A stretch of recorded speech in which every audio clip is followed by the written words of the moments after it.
Welcome to ACI, the Network Made Simple learning series. In this video, we will cover Module 3, Configuring Logical Connectivity, Chapter 4, Integrating and Migrating Legacy Networks to ACI. After learning all these ACI concepts, the natural following question is, how do I start? In this chapter, we will cover a few tips and scenarios to provide you with some guidance when integrating ACI to Brownfield environments. Your current network may be very similar to the one displayed on this diagram, running an access layer where multiple VLANs are switched by top-of-rack switches such as the Nexus 5000, and a distribution or collapsed core layer, where inter-VLAN routing communication is usually provided by performing HSRP and VRRP gateways on each VLAN. Other connections, such as the WAN, may also be attached to this layer in a traditional network.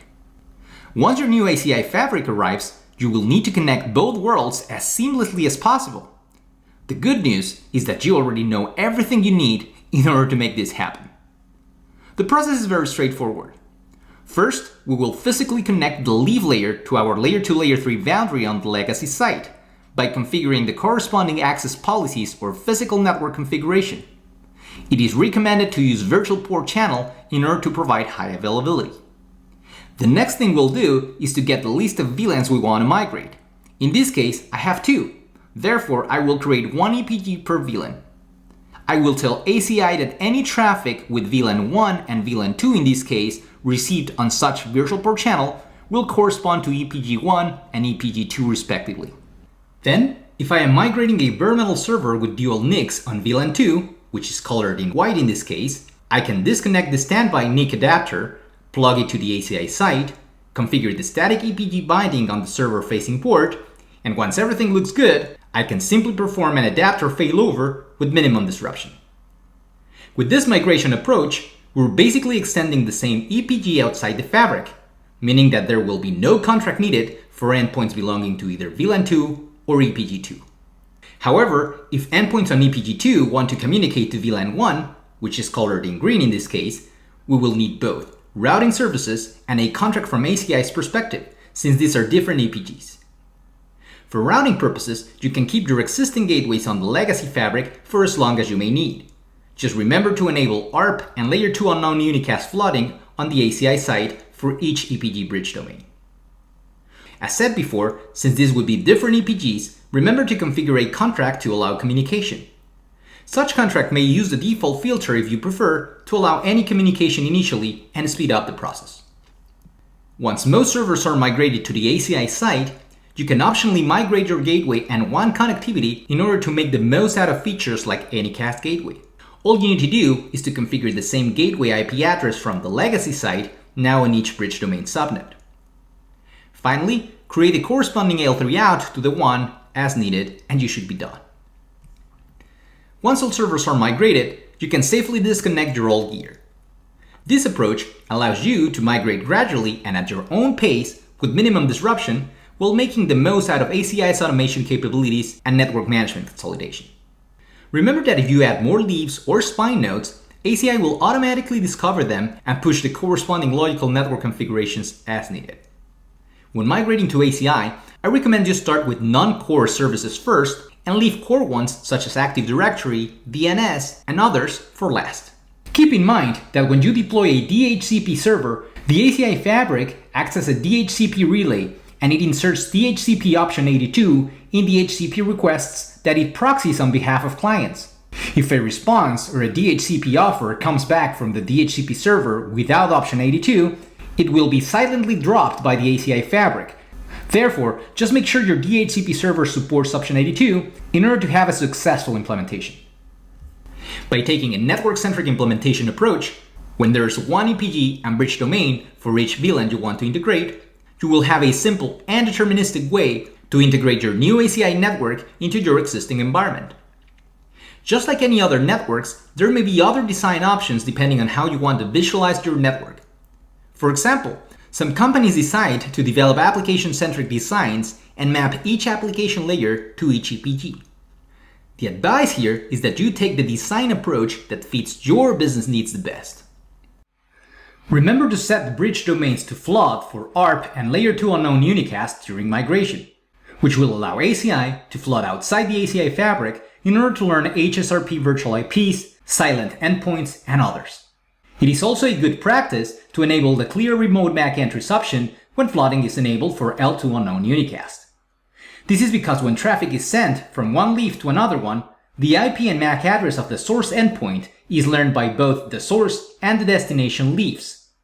By selecting clear remote MAC entries when layer 2 unknown unicast flooding is enabled, the MAC address entries of the endpoints are cleared on both the local leaf as well as in the remote leaf switches, in the event that the layer 2 active path for a given endpoint fails. This feature prevents remote entries to be capped after a failure event is detected, which would potentially lead to black holing traffic until the affected remote entry ages out. Let's now cover some specific scenarios based on our general migration plan. If you want to migrate VMware ESX servers from your legacy network to ACI, a similar process to the one we just covered will take place. Assuming we will have both the legacy network and ACI integrating VMware servers using the same vCenter, ESX hosts on the legacy side will normally have a VDS with VMware kernel ports running on a specific VLAN, in our case VLAN 10, and VM traffic will use a different port group set with their corresponding VLANs, in our case VLAN 20. When you migrate an ESX server, it is recommended that you set it to maintenance mode to evacuate all production VMs from it. Then, just configure the access policies for the server just like if it was a bare metal server initially, statically binding both VLANs and their corresponding APGs to the related leaf ports. In this case, VM kernel and VM data to EPG1 and EPG2 respectively. Once that is done, you can now connect any new ESX server to the ACI fabric and seamlessly interconnect it with the existing network as long as it is attached to the same VDS provisioned on the legacy site. At this point, we can vMotion back and forth between the legacy and the ACI attached ESX servers. However, there is no VMM integration yet, which means there's no visibility into the VMs nor consistent network configurations. Therefore, you may now want to create your VMM domain and then move the migrated ESX hosts and its VMs to the newly created VDS from such VMM domain configuration. Now, if we take a closer look into the gateway migration process, and as mentioned initially, we can do this gradually as business allows it. As said before, we first need to set our bridge domain to ARP and layer 2 unknown unicast flooding with a clear remote MAC option enabled. Then, we have to create a subnet within each bridge domain matching the IP from the gateway on the legacy site. To avoid refreshing ARP caches on the host's legacy site, you can customize the bridge domain subnet MAC address on the ACI site in order to match the one on the legacy environment. Once done, you can disable flooding and enable ACI optimization parameters as needed. For WAN connections, this is even easier, since you just need to configure an L3 out and connect it to your WAN device. You can then play with things like cost and administrative distance so that you can gracefully fail over from the legacy connection to the ACI one when ready. Last, if you're thinking about migrating your layer 4 layer 7 services as well, we recommend starting by disconnecting the standby firewall first. Once it is connected to ACI, just provide the necessary configuration to have your keep alive traffic flowing, as well as a matching configuration that stitches the necessary VLANs or EPGs as part of your traffic flow. You can perform EPG stitching either manually or through service graphs, which will be covered in Module 4. For this scenario, it is recommended that you use ARP and layer 2 unknown unicast flooding, as many layer 4 layer 7 devices may be silent hosts or even have clustered IPs. Once keep alives are reestablished and configuration is synced, you can now perform a firewall failover in order to promote the ACI attached firewall to become the primary one. Then, repeat the same process for the secondary firewall and you should be done.